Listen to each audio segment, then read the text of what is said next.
Alors, aujourd'hui, je ne vais pas vous parler seulement de l'observatoire. Pour moi, l'observatoire, c'est une des facettes de ma préoccupation, c'est-à-dire la relation fondatrice qu'il peut y avoir entre paysage et photographie, et ça dans les deux sens. Donc, je vais plutôt vous présenter j'appellerais mes curiosités, c'est-à-dire des interrogations autour soit de pratiques de photographes, soit même des informations sur la relation que l'on peut avoir avec le paysage, la représentation du paysage.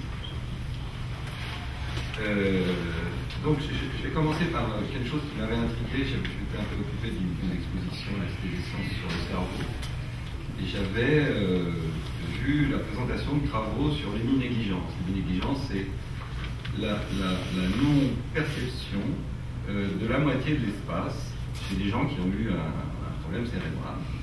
Et cette chose est vraiment très intrigante, parce qu'il ne s'agit pas d'un déficit de la vision, mais d'un déficit de la conscience, de la perception et de la conscience. C'est-à-dire qu'ils n'ont pas conscience de la moitié de l'espace dans lequel ils évoluent. Voilà des dessins, par exemple, qui sont faits par des personnes héminégligentes. On voit bien qu'il y a des problèmes de prise en compte de la moitié de l'espace. Voilà d'autres exemples. Alors, il y a une expérience en Italie qui avait été faite. Il s'agit donc d'un problème de perception, mais aussi d'un problème de représentation. Auprès d'une dizaine de patients, un chercheur italien leur avait demandé de se représenter dos à la cathédrale de Milan et de décrire ce qu'ils voyaient. Et ils décrivaient toute la partie droite, par exemple, si c'était une négligence gauche. Et puis, ils étaient absolument incapables de décrire la partie gauche. Il leur demandait aussi mentalement de se retourner face à la cathédrale, et à ce moment-là, ils décrivaient l'autre côté. C'est-à-dire que la position du corps dans l'espace est déterminante dans la conscience que l'on fait avoir de soi et de l'espace dans lequel on évolue. Donc, une relation au corps qui est très forte, qui est prégnante. Donc ça, pour moi, c'est un mystère, c'est quelque chose qui est quand même extrêmement troublant. Alors, ça, c'est une piste donc, de choses qui m'intriguaient et qui m'ont mené plutôt vers Merleau-Ponty, c'est-à-dire des relations de co-naturalité avec le monde. Voilà un petit exemple aussi d'un variant. C'est exactement le même dessin, sauf qu'il est retourné de 180 degrés. Et donc on perçoit les reliefs et les creux, toujours en tenant compte d'une lumière qui viendrait du haut. Il s'agit donc bien d'une caractéristique de l'espèce que de percevoir la lumière venant du haut. C'est une règle. Donc j'imagine qu'il y en a beaucoup d'autres comme ça. Mais donc ce sont des éléments qui sont quand même à prendre en compte dans la perception qu'on peut avoir des paysages, dans la perception qu'on peut avoir dans la création même des espaces. Et donc moi, ce sont des choses qui m'intriguent beaucoup. Après ce petit préalable, je vais vous parler donc de quelque chose qui est une constante chez les photographes, qui est le feuillagisme. Le feuillagisme, alors voilà un petit exemple, une anecdote sur la co-naturalité. Ce sont deux photos de Lee Friedlander, qui est un grand photographe américain. Donc. Mais disons que le feuillagisme, je crois que c'est une définition qui avait été donnée par Jean-François Chevrier au moment de la data. Le feuillagisme, c'est une pratique photographique qui est constante pratiquement chez tous les photographes et dans toute l'histoire de la photo, tous les photographes préoccupés de paysage. Ça prend différentes formes, mais en général, il y a une relation très étroite avec la végétation, l'espace naturel, le monde végétal. On trouve d'autres variantes avec les nuages et avec les rochers. Mais le feuillagisme est de loin le plus répandu. Et c'est généralement un travail à la fois sur les recherches de forme, bien entendu, parce qu'on peut soit avoir une approche plutôt sacrée ou sacralisante, soit une approche plutôt, je dirais, technique ou anthropique. C'est-à-dire analyser ça d'une façon beaucoup plus froide. Voilà des travaux donc, de différents photographes. Je vous donnerai les noms si vous voulez en fin de séance. Je fais un petit générique. Voilà donc des travaux assez divers, mais qui ont tous à peu près la même préoccupation. Alors, ce qui est intriguant dans ces histoires-là, par exemple, c'est que quand avec d'autres photographes, on fait une sélection de photographies de feuillagisme, d'abord on est d'accord sur la sélection des images, et la sélection se fait avec une rapidité incroyable. C'est-à-dire que le classement se fait oui, non, oui, oui, non, oui. Voilà. Donc ça veut dire pour moi que dans la structuration de l'image, il y a quelque chose qui nous correspond. je ne sais pas quoi, mais il y a quelque chose qui nous correspond. Donc pas seulement formellement, c'est-à-dire c'est pas seulement culturellement, c'est aussi physiquement. On retrouve la connaturalité chère à Merleau-Ponty. Et une intersubjectivité qui commence à apparaître, c'est-à-dire des perceptions du monde qui seraient similaires, qui seraient proches de par notre structuration.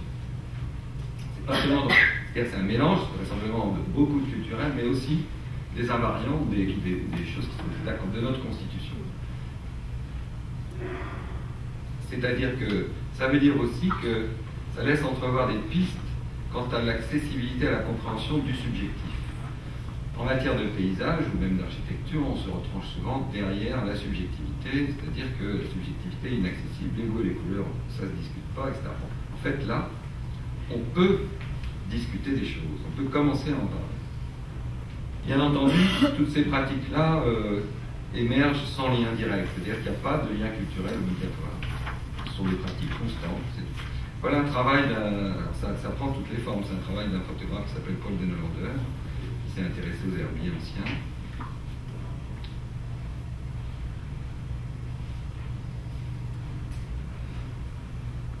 Donc je dirais, toutes les facettes de la relation qu'on peut avoir avec le monde végétal sont représentées. Voilà aussi des photos de Paul Denolander, un travail plus récent. Tout ça, c'est dans son jardin. Donc c'est la constitution, la captation de monde, de petits mondes. Il y a plus ou moins de distance dans ce travail, bien entendu. Alors, un travail, alors cette fois-ci sur l'aspect mémoire, un travail d'un photographe canadien qui s'appelle Stan Denniston, qui donc faisait une première prise de vue, celle de gauche, sans la développer, et puis quelques semaines, quelques jours, quelques années plus tard, il en faisait une autre qui lui semblait ressembler à la précédente, et il l'a développée à ce moment-là, et il les comparait. Ça, c'est sur la reconstitution, la reconstruction de la mémoire. Donc la mémoire humaine, on le sait, elle est absolument pas fiable. C'est toujours c'est toujours une réitération, c'est toujours une reconstruction. Par contre, la mémoire humaine est toujours spatialisée. D'après ce que je crois savoir des connaissances actuelles, la mémoire humaine est toujours spatialisée. Donc il y a aussi toujours un lien très fort avec l'espace. Donc toutes ces données-là, me semblent fondamentales quand on s'intéresse au paysage et qu'on se préoccupe de paysage, parce qu'on s'aperçoit qu'il y a des choses qui ne sont pas trop explorées encore et qui peuvent se reconnecter. Et mes questionnements à moi, c'est est-ce que la photographie peut être pertinente dans certains cas, soit parce qu'elle a des caractéristiques qui seraient différentes, soit parce qu'elle a des caractéristiques qui sont similaires. Donc voilà quelques exemples d'images de Stan Denniston. Donc on retrouve en fait des éléments, c'est-à-dire que c'est un peu comme quelque chose qui se constituerait en historique. On retrouve un même toit, on peut retrouver une même voie, un parking, des choses comme ça. Ce sont des éléments. Mais l'ensemble de l'espace n'est pas du tout le même, bien évidemment. Alors, il y a eu des expériences, par exemple, sur la mémoire de gens qui avaient une mémoire fabuleuse. Donc, et pour avoir des phénomènes qui ont été étudiés, notamment en Russie, et les personnes qui avaient ces mémoires fabuleuses positionnaient les termes, on leur donnait une liste très très longue de termes disparates à se remémorer.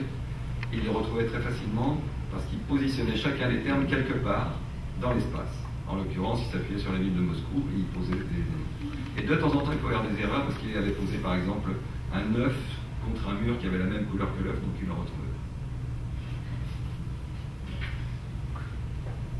Alors ceci nous amène maintenant à des caractéristiques qui sont plus photographiques, c'est-à-dire la fonction mémoire de la photographie,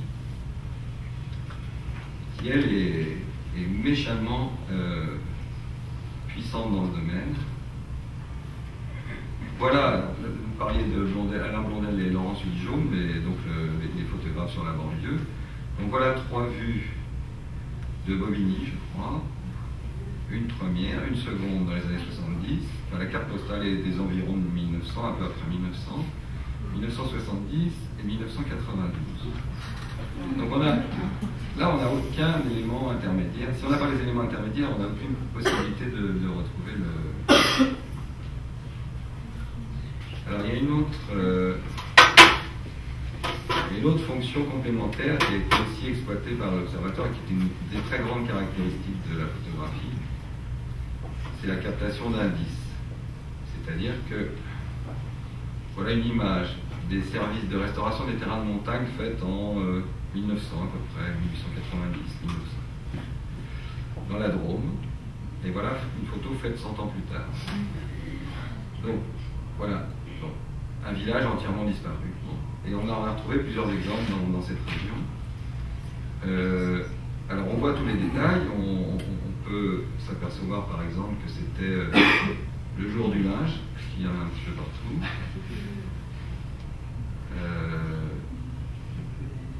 Voilà. Et les services de restauration de terrains de montagne, donc, étaient là, je précise, suite aux immenses inondations du milieu du 19e siècle, étaient là pour restaurer les végétalisations, pour retenir l'eau lors des grandes crues qui avaient détruit la vallée du Rhône. Donc c'est un service qui est créé à partir de 1860 et qui est vraiment opérationnel dans les années 1880-1914. Donc ce sont des documents, en fait, c'est la fonction documentaire de la photographie, ce sont des images faites à la chambre grand format, donc contenant beaucoup d'informations.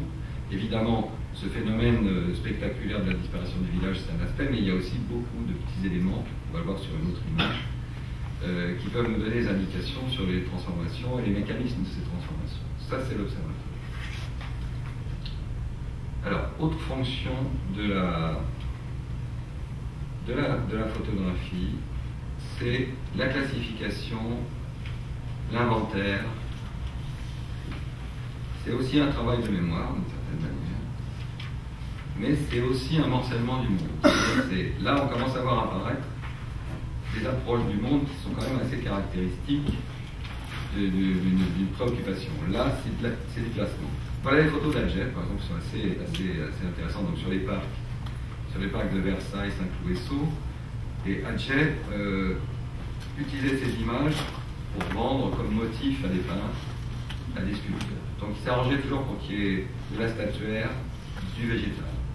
Mais on s'est rendu compte en travaillant sur ce fond qu'il avait enregistré toute la statuaire, tous les vases, de façon systématique, et ce sur une vingtaine d'années. Il revenait, quand il n'avait pas toutes les statuaires par terre, il revenait les faire des fois 10 ans plus tard, de façon maniaque.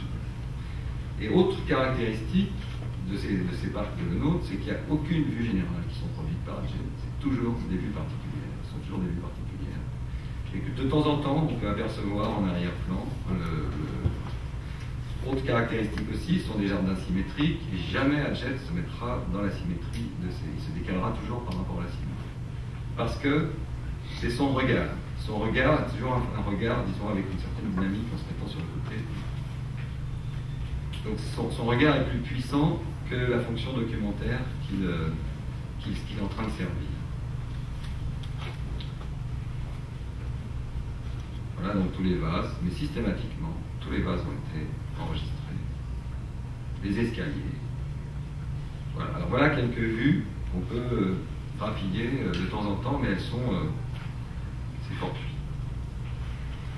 Donc morcellement du monde, c'est une très grande pratique de la photographie, c'est-à-dire on a tendance à se rapprocher, à découper les morceaux, et à pas... Donc c'est pas un manque de préoccupation de l'ensemble, mais c'est s'intéresser aux détails, s'intéresser aux éléments constitutifs. Le monde est-il fait d'éléments qui s'imbriquent les uns dans les autres? C'est un peu ça le... Je reviens aux indices, alors avec une image qui avait été utilisée dans le premier numéro de séquence paysage, donc une image toujours des services de restauration de terrain de montagne. Il y a un petit village dans la Drôme qui s'appelle Aurel, et quand on a refait la photo 100 ans plus tard, à peu près, on s'aperçoit que le village a disparu. En réalité, le village n'a pas totalement disparu, c'est-à-dire qu'il existe encore sur la droite de l'image. Mais toutes les parties hautes du village, avec des voies trop étroites pour laisser passer la mécanisation agricole, ont été abandonnées. Alors on se demandait, donc c'est un paysage tout à fait différent, bien entendu. Pourquoi? Alors on s'est demandé ce qui s'était passé. Les arbres en plein champ, on s'est rendu compte que c'était des mûriers, donc on est dans la Drôme, c'est le verre à soie, avec des pratiques évidemment qui permettaient d'avoir des arbres en plein champ. Alors qu'aujourd'hui, ce village a la chance d'être dans la zone d'appellation de la Clairette de Die, donc il a réussi à se récupérer. Donc sinon donc on peut vraiment rentrer dans le détail aussi du village, voilà, de voir, je sais pas moi, les modifications même architecturales. Je sais qu'à certains endroits il y a des transformations, voilà, des petits rehaussements, voilà. C'est donc le moyen, ces grandes photos, enfin la grande définition, c'est le moyen de voir apparaître des phénomènes soit déjà connus, soit inconnus, c'est-à-dire qui n'ont pas encore été perçus. Et surtout, d'en mesurer l'impact, l'importance. Évidemment, toute la végétalisation qu'on peut voir sont les anciens terrains communaux, donc qui ne sont plus du tout exploités, puisqu'ils sont en dehors des capacités d'exploitation industrielle, donc ils sont laissés à l'abandon, alors qu'ils étaient totalement utilisés à l'époque. Un exemple plus récent, devenant l'observatoire, donc photographie de Anne Fabret et Patrick Manez sur Montreuil, la rue de Paris à Montreuil, donc ils font cette vue en 97. Et donc l'année suivante, un tag apparaît, un immense tag apparaît. Un tag dont on peut aller évidemment détailler les moindres slogans. Donc il y a pas mal d'indices qui nous intriguent. Par exemple, qu'est-ce qui s'est passé ici? Qu'est-ce qui s'est passé ici sur le crâne pire. Et alors, surtout ce qu'on ne comprenait pas, c'est pourquoi ces tags étaient apparus ici. Et c'est en allant dans le fond de l'image qu'on s'aperçoit qu'il y a eu un incendie, et que tout a brûlé et que tout est muré. Et il y a même des tags à l'intérieur qu'on voit apparaître ici. Donc en fait, c'est un investissement d'espace. C'est une donnée sociologique. Il y a un espace qui devient en latence et donc il est investi. Alors il est investi pas pour longtemps parce que l'année suivante, 2 ans plus tard, il y aura donc une réhabilitation de la zone. Voilà. Alors on voit ici que bien entendu le coteau a disparu. Chose étrange, on ne soupçonnait pas, mais le pylône ici qui était encastré dans la marquise a été déplacé très discrètement. Et donc ça se déplace. Et le café a changé de concessionnaire de publicité de pantalons. Les pantalons ne sont pas les mêmes. Voilà. Donc, une simple image, mais détaillée, beaucoup d'informations. Beaucoup de phénomènes qui apparaissent. Je vous montrerai plus tard des phénomènes peu connus. Alors, ceci amène à une pratique qui est la reproduction. On appelle pas la reproduction, c'est-à-dire on refait. Là, l'observatoire donc refaisait des vues chaque année pour voir les transformations qui sont rapides. Et puis on a travaillé sur des photos anciennes pour un peu voir les transformations lourdes avec parfois des recherches d'intermédiaires, parce qu'en fait on manque de documents entre 1900 et 1910, disons, et aujourd'hui. Les années 50 sont assez peu représentées pour des raisons souvent esthétiques, c'est-à-dire qu'il n'y a pas une attitude documentaire qui est différente, qui n'est pas aussi documentaire qu'actuellement et qu'elle l'était en 1900. Donc on a peu de documents des années 70, on arrive à en trouver, mais on en a quand même assez peu. Alors ça c'est donc un travail, des travaux que j'ai fait moi, sur différentes villes, des quantités de reconduction faites à partir de cartes postales. Au début de l'observatoire, je me souviens, les cartes postales, on me disait oh, qu'est-ce que c'est que ça, c'est peut-être pas aussi bien que les photos des RTM, les photos. En réalité, ce sont des photos d'abord qui sont d'une qualité exceptionnelle, photographiquement parlant, et qui ont aussi l'immense avantage d'avoir réalisé le seul grand état des lieux du territoire. Jamais n'a été fait un état des lieux pareil, pour la bonne et simple raison que chaque endroit a été photographié parce que chaque endroit représentait un client potentiel. Parce que les gens envoyaient les cartes postales, là c'était pas le téléphone, donc ils envoyaient les cartes postales de là où ils étaient. Ça nous donne aussi des indications sur le fait que les gens assumaient beaucoup mieux leur lieu de vie. C'est-à-dire qu'ils étaient tout à fait contents de présenter la représentation de leur rue, de leur maison, de leur quartier, tout ça. Sans problème. Ce qui avait pas mal disparu dans les années 70-80, qui revient un petit peu. C'est donc les photographes qui faisaient ça le faisaient d'une façon très directe, très simple, je dirais, c'est un paysage familier. En fait, c'est le paysage familier qui a été représenté. Paysage construit toujours, presque toujours. Il y a très peu de ça. Donc c'est pas si pittoresque que ça, c'est pas si anecdotique que ça. En fait, c'est véritablement documentaire. D'autant plus documentaire donc que tout a été fait à condition de retrouver les photos. Donc moi j'ai fait un travail sur une dizaine de villes avec quelques autres photographes, ici. Donc sur les villes déjà, de faire un travail de ratissage complet et on voit apparaître donc là d'autres types de phénomènes paysagers. Aujourd'hui je ne parlerai pas trop des phénomènes paysagers qui étaient effectivement les résultats des travaux de l'observatoire parce que la préoccupation n'est pas tout à fait là, elle est plutôt dans le type de monde qui est représenté par ces images, c'est-à-dire avec quelle relation à l'espace et au monde et au paysage ces images nous renseignent. Donc il y a des changements massifs, hein, ça c'est Nantes par exemple, des choses assez... Donc, alors, généralement, on peut dire que c'est assez négatif. Mais pas toujours, mais ça, généralement c'est quand même assez négatif. C'est-à-dire que, surtout, une structure urbaine qui avait une cohérence, cette cohérence-là vole en éclats. Elle disparaît parce qu'il y a des aménagements qui sont un peu aberrants, qui sont mis en place, sans tenir compte de l'historique, de l'échelle, de la façon de la stratification. Ce sont des ruptures dans la stratification de la constitution. Bon, voilà, on a encore des kilomètres. Oui, par exemple, la végétation, sujet cher à Caroline Moniz-Fulesco, on voit bien comment la végétation peut oblitérer totalement l'espace urbain.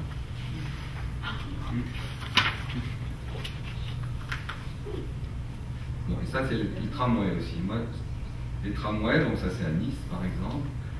J'ai travaillé donc sur Bordeaux, Nice, où il y a les grands tramways, et je me suis rendu compte qu'il y avait un problème d'assèchement de l'espace urbain par le tramway. C'est-à-dire que c'est pas un tramway en réalité. Par rapport au tramway 1900, le tramway 1900 c'était un truc brinque-ballant qu'on entendait venir. Là c'est un train silencieux qui traverse la ville. Et du coup il y a une espèce d'inquiétude qui nous tombe dessus, et l'espace, voilà, c'est ça. L'espace il est déserté. Il y a un problème, parce qu'il y a un train qui passe toutes les 10 minutes, donc évidemment on fait attention à pas trop... Donc je suis pas sûr que ce soit une réussite d'un point de vue urbanisme. Voilà, on fait le tour. Alors, une grande commande, alors je reviens maintenant à l'histoire, un petit peu, l'histoire de la photographie des grandes commandes. Les services RTM, dont on parlait tout à l'heure, les services de restauration de terrain de montagne. Voilà des vues qui ont été faites donc, par des inspecteurs des eaux et forêts qui avaient été formés à la photographie. Il y en a eu 40 à peu près qui ont travaillé sur tous les sites, sur 43 départements. Ça concernait 43 départements de montagne. Et une quarantaine d'ingénieurs opérateurs qui sont intervenus. Leur fonction était de mesurer l'avancement des travaux, les nécessités des travaux, etc. Il y avait une dimension administrative pour justifier les dépenses, etc. Mais il y avait aussi des vues générales, il y avait des vues détaillées techniques de chantier. Il y avait parmi eux au moins 5 ou 6 photographes. Et chacun des ingénieurs était formé pendant 3 mois à l'école de Nancy. Et le résultat, c'est une espèce de land art avant la lettre, qui dénote là une colonisation totale du territoire. En fait, c'était un chantier exceptionnel, quasi militaire, d'ailleurs ils ont des uniformes encore, des montagnes. Il y a eu quelques accrochages d'ailleurs, parce qu'en fait ils préemptaient les terrains, enfin, il y avait quelques difficultés avec les locaux, qui sont arrangés quand ils ont commencé à employer les locaux pour faire les travaux. C'est pharaonique, c'est énorme. On ne le soupçonne plus maintenant, puisque tout ça est dans la végétation, mais c'est énorme. C'est un des plus gros chantiers qui ait jamais été fait sur le territoire. Donc il y a un marquage d'une relation, disons, à la montagne et au paysage qui est très forte. Et pour nous maintenant, assez étrange et spectaculaire et esthétique, on peut dire aussi.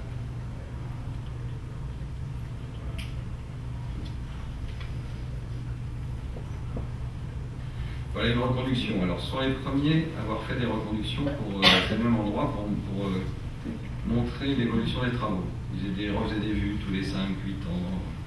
Voilà des vues récentes, faites à partir, donc, faites par l'observatoire, sur les résultats. Et on voit que ça marche. Ça marche assez bien. Ça, c'est le col d'Alos, par exemple, lors de la construction de la route du col. Et voilà aujourd'hui. Enfin, aujourd'hui, il y a une quinzaine d'années. Voilà.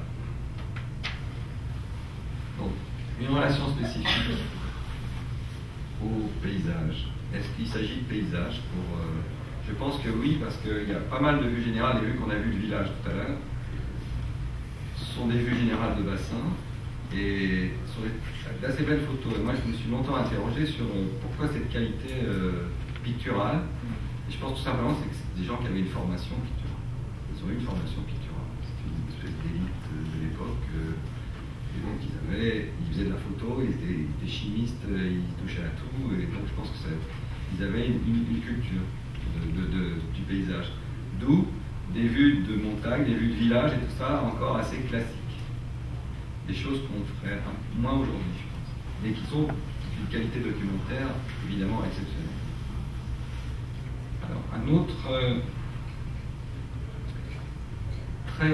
pas si différent que ça, mais assez différent, c'est les Geological Survey Project du Grand Ouest américain. Donc il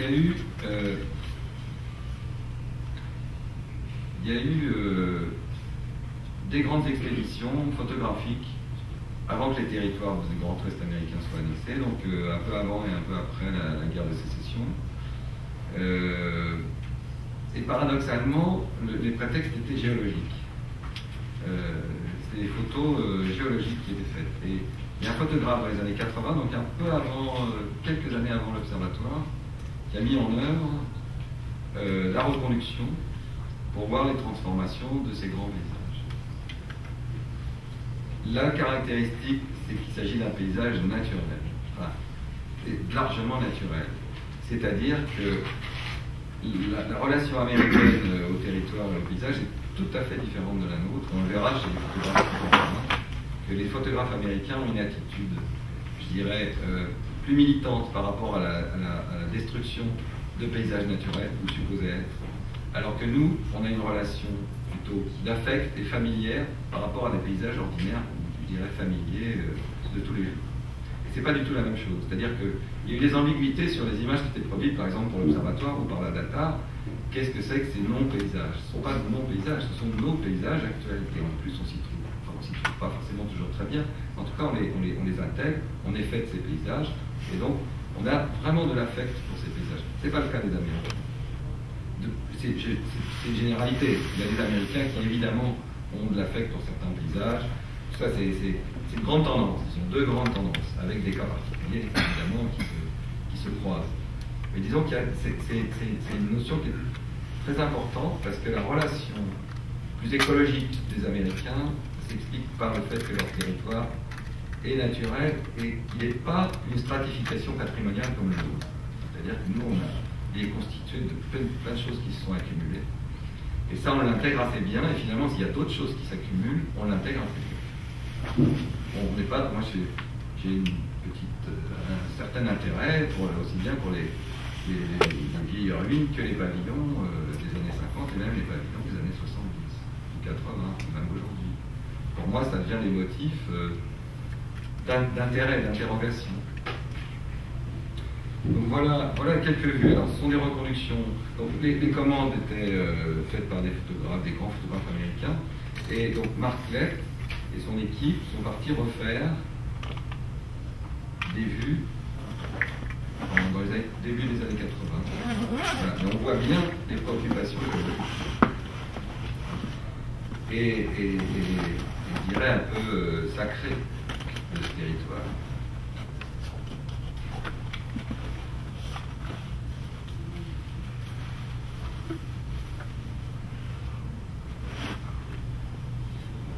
C'est une constante chez les feuillagistes aussi, il peut y avoir une dimension sacrée. Enfin, on recherche des formes qui sont des formes peut-être qui nous touchent, on ne sait pas comment, mais qui nous touchent parce qu'elles sont présentes déjà de façon ancienne. Comme une sorte de prédisposition à les voir ou à les percevoir.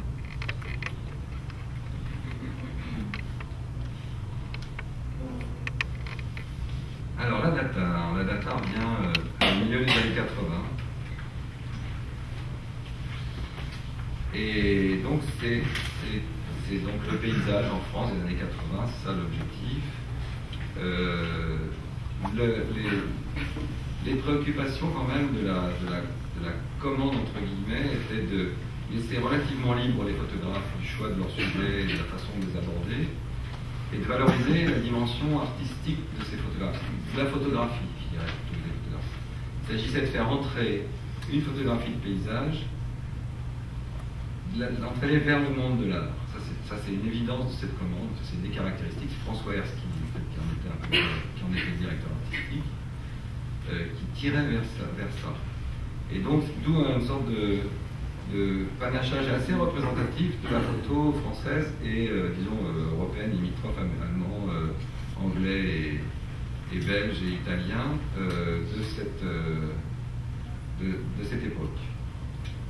C'est un choc un peu pour les paysagistes, je pense, c'est Caroline qui m'avait dit ça, parce que d'un seul coup on voit apparaître des paysages ordinaires. Et c'est pas un choc pour les photographes parce qu'en fait c'est la cristallisation de tout ce qui les intéresse à ce moment-là. Donc c'est assez bien, la qualité de la data, c'est que c'est une sorte de compilation des principales préoccupations photographiques de l'époque. Avec des représentants comme Pierre de Fenouil par exemple, qui est vraiment un des principaux représentants d'une photographie qu'on appelait, à tort ou à raison, la photographie créative dans les années 70. Et des gens plus dans la modernité, comme Holger Trulz, par exemple, où on verra à la fin Lewis Bolz, qui avait participé à une exposition qui s'appelait New Topographics quelques années avant. Et c'était des photographes américains qui s'étaient penchés sur leur téléphone. Ça, c'est Bernard Biersinger.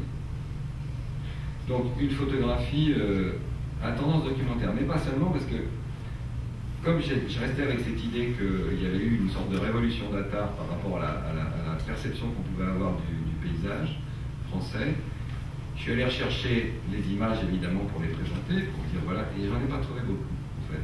Il n'y a que 4 photographes qui me semblent vraiment représentatifs des tendances plus contemporaines, de la dimension documentaire. Le reste garde une dimension plus illustrative peut-être, plus personnelle ou plus expérimentale, mais qui n'est pas en tout cas orienté vers une nécessité de représenter le territoire tel qu'il est dans ses différentes facettes. C'est-à-dire que quand on met en avant une revendication d'une position artistique chez les photographes, ils ont tendance à faire leur petit Mickey plutôt que de répondre à la commande. C'est ça, c'est juste ça. Donc il faut arriver à doser ça. Il ne faut surtout pas bloquer leur regard, comme Jean qui disait tout à l'heure, chaque photographe a un regard. Il n'a pas forcément un style qui doit... Bon, ça, on va en parler après. Ça, c'est Lewis Bolz. Donc, il y avait donc, on vient de voir Holger Trulz, Bernard Biersinger, je ne connais que lui, Jean-Louis Garnel et Lewis Bolz. Wiswolf qui lui, alors voilà une dimension un peu plus militante, c'est-à-dire ça c'est Printemps de Berre, je crois, voilà des paysages un peu désastreux. Voilà, la Latar, moi c'est un problème parce que c'est en train d'être totalement mythifié en ce moment et ça a eu un impact vraiment culturellement pour la photo mais pour le paysage. Alors vraisemblablement puisque apparemment les paysagistes ont été secoués par ça, mais je dirais que les photographes étaient déjà dans ce territoire familier, voilà ce que je disais tout à l'heure. Le photographe avait intégré la dimension familière de ces territoires. Il n'y a pas de jugement critique, c'est pas une illustration de catastrophe, ni quoi que ce soit, c'est pas l'esprit. L'observatoire, photographie du paysage, quelques exemples. Ça, c'est une photo alors, tout à fait typique, contemporaine de. Ça, c'est Thibaut Cusset dans les Côtes d'Armor. Alors, donc, si on compare les deux images, on a un seul gros changement en bas, ici, là, qui est l'apparition d'une nouvelle maison. Mais si on rentre, on s'aperçoit qu'il y a des choses qui sont autres, ce qui nous intéressait, c'était pas ces gros changements. Et ça, à la limite, on les voit. Quand il va y avoir la construction d'une autoroute, on sait qu'elle va. C'est tous les détails en fait, c'est tous les petits phénomènes qui apparaissent. Alors je sais pas, un chien qui se déplace de 20 mètres en un an. Et disons voilà, l'essentiel. Alors dans les jardins, on voit la vitesse avec laquelle les végétaux sont changés. C'est très étonnant, la vitesse avec laquelle ils peuvent pousser aussi. Il y a 2 ans d'écart entre les deux images. Et surtout, on comprend que le chemin ici, là, il vient d'être ouvert. C'est le seul gros changement, c'est-à-dire que la parcelle du fond va être exploitée, va être construite. Et sinon, on peut aussi faire le fantôme de ce qui a disparu, en superposant les images. Voilà, on voit les arbres, par exemple, ces arbres-là ont disparu. Sinon, le reste, pas trop de changements, des changements de détails, mais des changements qui peuvent être parfois importants. Donc, je ne vais pas. Il y a d'autres. Je ne vais pas répondre trop. Bon. Après, on tombe dans les grandes problématiques qui apparaissaient, c'était la fermeture. La fermeture, je vous montre quand même. Fermeture, ça c'est un des rares fonds qu'on a trouvé dans les années 70 dans le Lot.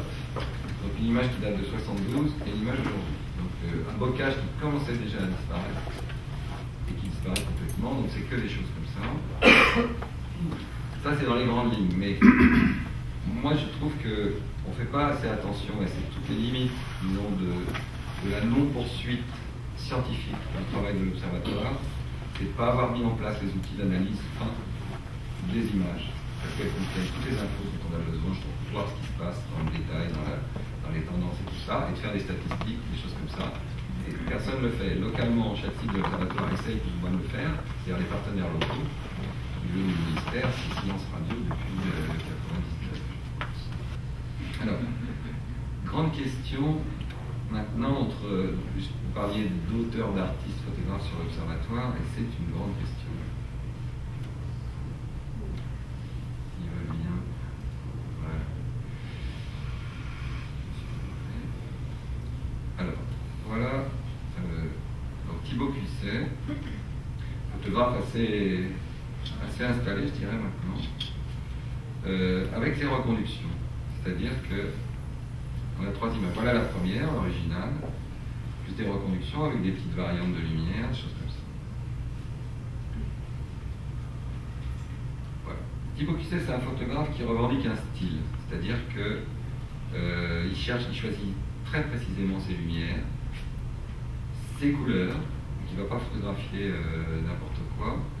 Il a fait un réel travail documentaire pour l'observatoire, hein, il s'est vraiment cassé la tête là-dessus.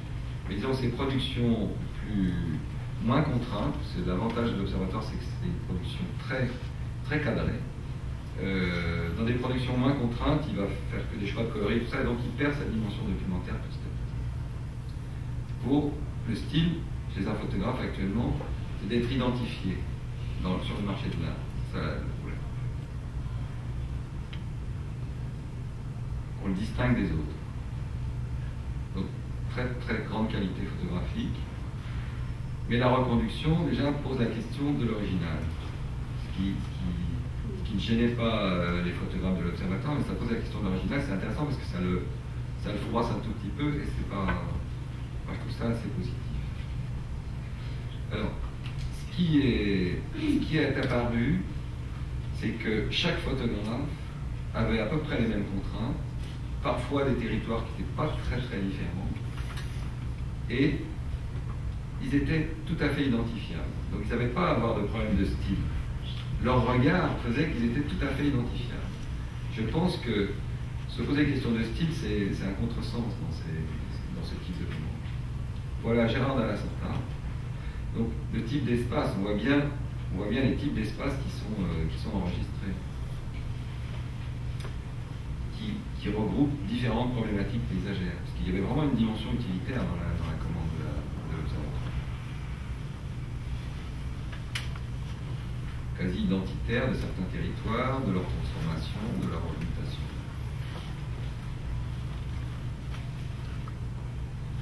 Donc ils sont tous à peu près à la même enseigne, et ils sont tous différents. Voilà Dominique Vermachet. Le territoire n'est pas le même.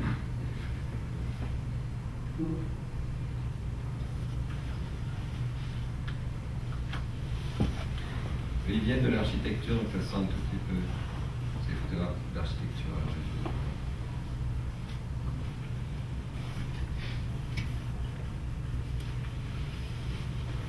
Jacques Villet sur la forêt d'Orient.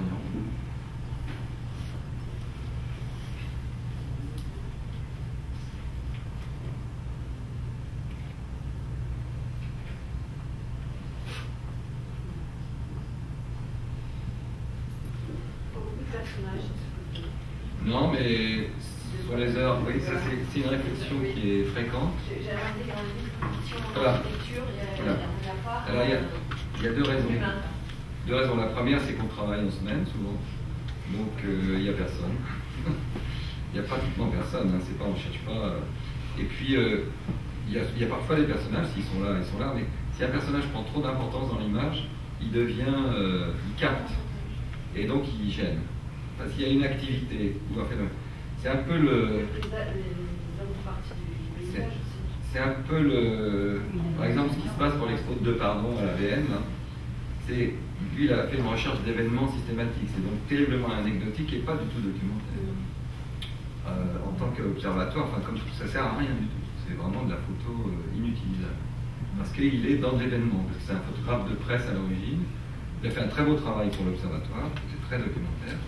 Mais là, en l'occurrence, sur sa commande, c'est une espèce d'affect un peu nostalgique, mais pas bon, enfin, au niveau documentaire, c'est zéro. Parce que c'est envahi par un événement, par une histoire, par des choses qui se passent. Il faut absolument qu'il se passe quelque chose. Et non, c'est déjà là. Il n'y a pas besoin d'aller inventer une action ou quelque chose comme ça. Toute la... Donc ces questions sont importantes parce que ce qui s'est passé, c'est que l'Observatoire a commencé vraiment début des années 90. Et c'est le moment où il y a eu une espèce d'OPA des galeries sur la photographie. Les galeries artistiques à Paris, il y avait 5-6 galeries à l'époque, photo, et 2000 peintures, sculptures. Ils sont jetés sur la photographie parce que c'était un référent. Le reste était tellement embrouillé que la photographie, c'était un référent. Et du coup, les cotes des auteurs et des images et tout ça ont changé dans un rapport de 1 à 20. Et du coup, une commande qui est possible comme ça, avec des tirages que l'Observatoire a pu garder, il ne pourrait pas. C'est impossible. Il ne peut pas se payer les tirages, par exemple. Ça, c'est sûr. Alors, il y a maintenant des petits compromis. C'est-à-dire que le photographe fait une commande, on paye un certain nombre de tirages techniquement, et puis le photographe va les vendre en galerie à salaire. Il fait le but avec les autres. Mais disons qu'il y a une espèce d'imbroglio entre la tendance de demande du marché de l'art sur ces photos de type documentaire, parce que ce sont quand même elles qui ont embarqué l'essentiel de la production. Il y a un problème d'articulation, et finalement, ce marché interfère sur la production de photos documentaires qui ne deviennent plus documentaires, qui deviennent académiques. Il y a un problème d'académisme de la photo de paysage, à l'origine documentaire, qui devient une espèce d'objet esthétique fait pour ça, fait pour sa dimension esthétique, et unique. Avec les questions de style qui viennent tout embrouiller. Adjei, il n'est pas question de parler de style, Adjei c'est un regard, mais c'est pas un style, il s'en fout complètement. Pendant 30 ans, il va faire les mêmes images de la même façon, avec le même objectif. Et elles sont tout à fait comparables. Je sais que dans le bouquin du MoMA sur Adjei, il pensait voir une petite évolution dans son œuvre. Non, pas du tout, il n'y en a pas. Il fait tout, du début jusqu'à la fin, c'est pareil. Donc voilà, c'est arrivé exactement en même temps. Donc ça, les photographes, d'un seul coup, alors qu'ils avaient du mal à... On était en train d'essayer de développer, disons, des productions photographiques sur un marché de l'aménagement du territoire qui était potentiel, qui avait les moyens, en fait, de travailler des photographes, mais qui ne savaient pas comment faire. C'est très difficile de faire travailler des photographes s'il n'y a pas une direction artistique, une connaissance du domaine et tout ça, donc c'est un peu compliqué. Et c'est le marché de l'art, les photographes, donc ils ont essayé un peu de ce côté-là, parce que c'est là-dessus qui fonctionnait, et ils ont cru au marché de l'art. Le résultat, il y en a quoi à chaque fois 1 sur 20 qui s'en sort, les critères sont totalement aberrants. Enfin, voilà. Donc il y a une vraie confusion. On va le voir avec la photographie allemande que je vais vous montrer. Je vais tester une espèce de méthode, comment faire un état des lieux, comme on pourrait dire comment tailler les arbres. Donc j'ai fait un travail sur un petit village d'Auvergne que je connaissais un peu. Et grâce au numérique, j'ai fait des parcours dans le village. Des parcours recouvrant les images. C'est-à-dire que, voilà, c'est une sorte de film. C'est un peu Google Street avant Google Street. C'est une sorte de film. Mais ce sont des photos, c'est-à-dire que, vous allez voir après, il s'agit de faire des photographies. Voilà ce que ça donne. Donc, parcours. C'est facile à faire, on fait ça, une fois qu'on s'est fait un petit plan dans le village, c'est fait dans la journée et ça génère, ça c'est un village de 600 habitants, ça génère 3 photos par habitant, à peu près, il en faut 1800 pour couvrir toutes les rues du village dans les deux sens. Alors, ces images-là, après, alors, je reviendrai là-dessus, ces images-là, après,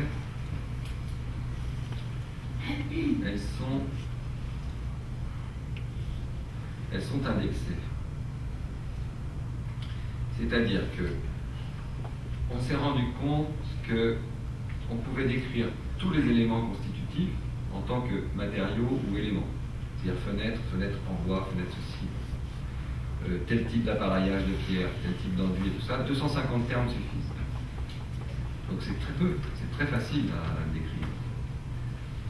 Donc on a 1800 photos, on a 250 termes, donc si on indexe ça correctement, et si on fait ça l'année suivante ou 2 ans plus tard, on a toutes les évolutions, c'est absolument on peut faire des statistiques comme les gens qui travaillent avec sur du culturel, puisque là il s'agit bien d'une vision à l'échelle humaine, c'était ça l'enjeu de l'observatoire. C'est-à-dire de savoir tel type de couverture sont en train de s'étendre, tel type d'enduit, tel type de pratique, etc. Plus tous les petits détails, et par exemple de blanchir à la chaux les encadrements de fenêtres, on sait que c'est pour faire rentrer la lumière à l'intérieur des bâtiments agricoles. Eh bien, on retrouve des encadrements de fenêtres en blanc dans le même village, sur des façades en ciment qui ont été créées en ouvrant des grandes baies. Ils ont refait les encadrements, mais sans savoir pourquoi. C'était simplement pour marquer, parce que le ciment, c'était tellement... il ne se passait rien, il n'y avait rien, qu'il fallait le marquer. Donc c'est très intéressant, parce que ce sont des détournements d'un usage qui sont détournés vers des... Esthétiquement, on garde le truc, mais c'est vide de sens. Voilà. Donc on a indexé une partie de ces images, et surtout c'était un test, c'est là que vous allez lire, c'est un test que j'ai fait pour les sites classés au patrimoine mondial par l'UNESCO, c'est-à-dire on a travaillé ensuite sur le Mont Saint-Michel.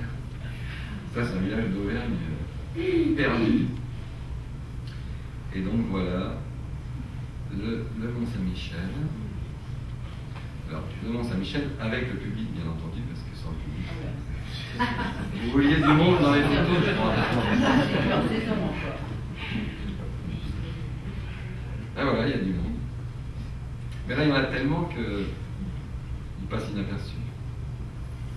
Voilà, donc c'est la même chose. C'est la même chose. Et évidemment, une fois qu'on indexe, on voit toutes les pratiques, on voit comment c'est construit, comment travaille l'architecte des bâtiments de France, par exemple.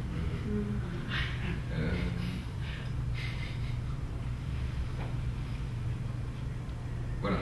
Donc, et tout ça ça, pareil, indexé. Donc si on le fait, c'est assez facile à faire. L'enregistrement est assez facile à faire. L'indexation, c'est un petit peu plus long, ça prend quelques semaines quand même. Et après, on a un outil de gestion. C'était un outil de gestion pour les sites classés au bâtiment. Parce qu'ils avaient, c'était il y a 2 ans, 3 ans. Tous les 6 ans, ils doivent faire un bilan. Et c'est que des réponses par oui ou par non dans des piles et des piles de formulaires.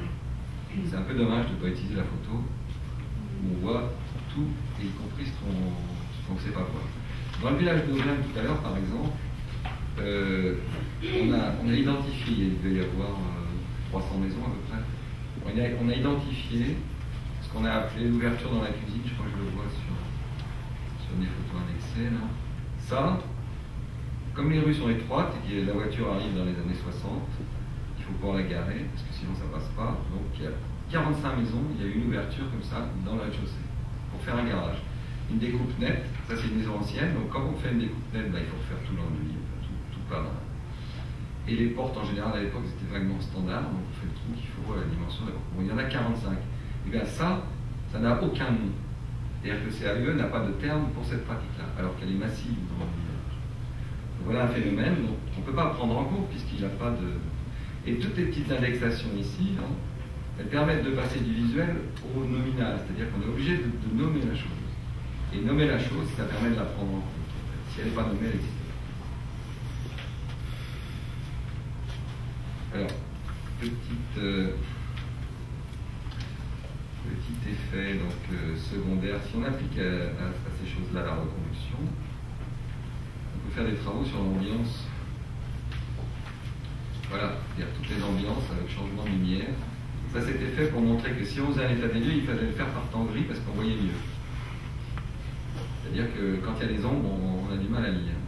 Donc il faut mieux une lumière étale. Mais en même temps, ça a permis de faire un travail sur les différentes ambiances lumineuses. Voilà. Chose étrange, on retrouve ça maintenant sur les logiciels de simulation. Ça, c'était 2003. Y compris la nuit, puisque de toute façon, la nuit, c'est une pratique du village aussi. Donc voilà, quelque chose amusante. Donc, compilation de l'état des lieux et de la reconduction. Alors, maintenant, à un moment donné, j'ai entreaperçu des liens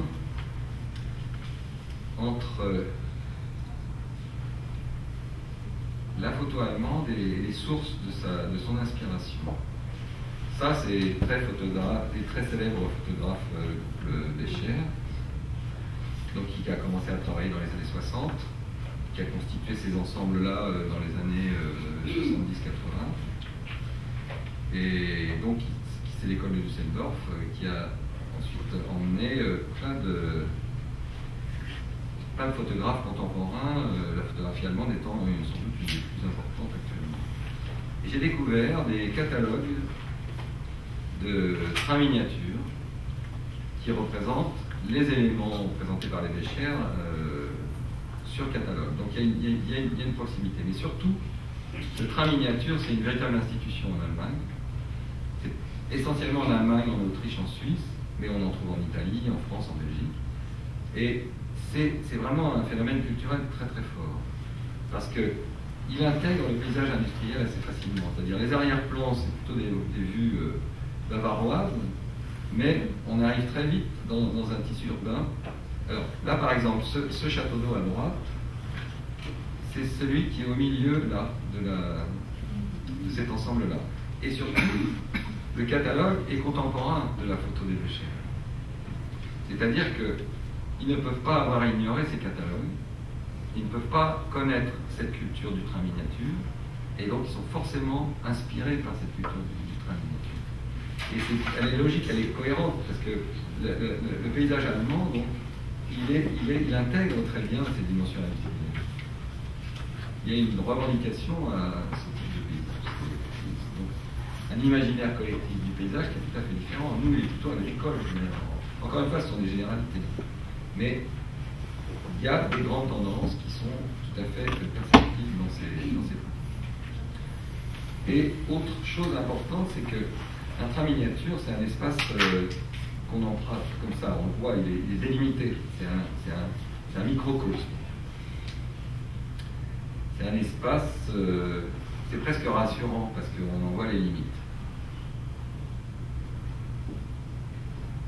Voilà un photographe de l'école de Düsseldorf en train de regarder son train. Vraisemblablement une rue de Gursky ou un autre. Donc voilà les vues de Gursky par exemple. Voilà. Donc c'est de la vue cavalière. Et la vue cavalière est très très répandue dans la photographie allemande. Et historiquement, parce que je vais vous montrer des images plus anciennes.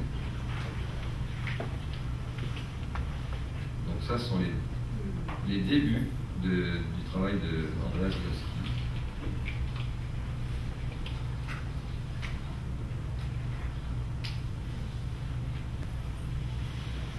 Auguste Sander. Première page, celle-là.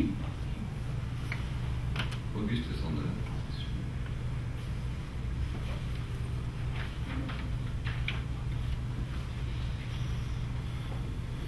Voilà, un village exactement comme sur un miniature. Voilà des images des Béchères à nouveau, en cherchant un point haut.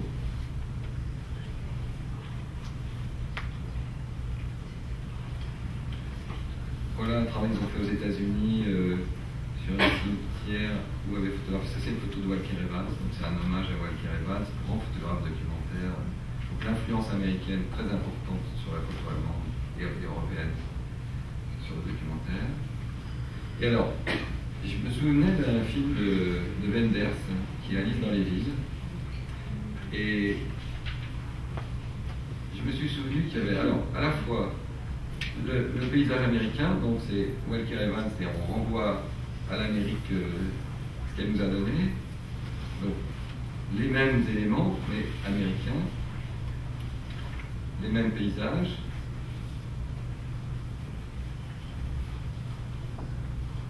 Même type de photos.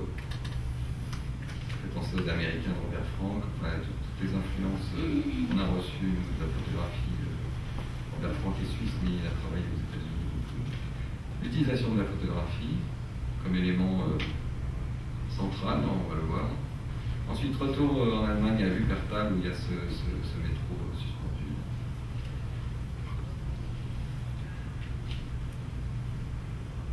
Présence américaine. Et puis recherche, là il y a une recherche. Dans le film, il recherche le lieu où habite, je sais pas, les parents de la petite fille, et il utilise la photo, comme une sorte de reproduction, comme un indice. Donc la photo est présente encore. Et surtout, la scène finale du train, alors là c'est vraiment trop, parce que donc la prise de vue part du train, on les voit de l'intérieur du train, et puis on s'éloigne, et on finit sur la vue du train miniature, si je puis dire. Car c'est les mêmes paysages et les mêmes vues, le même type de vue.